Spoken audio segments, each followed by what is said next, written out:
Hello everyone, today's video, I am going to show you how to increase video speed on CapCut.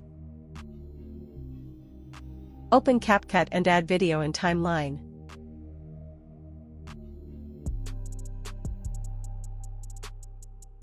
Now tap on speed icon.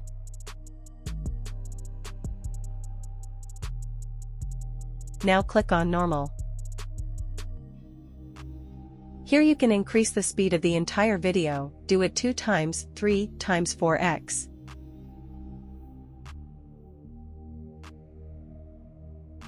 And you can also decrease the video speed.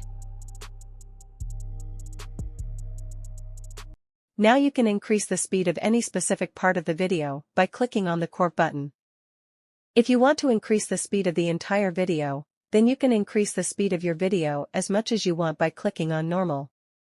By clicking on normal, you can increase the speed of your video by 1, 2, or 4 times as much as you want. In this way, you can increase the speed of any of your videos inside CapCut.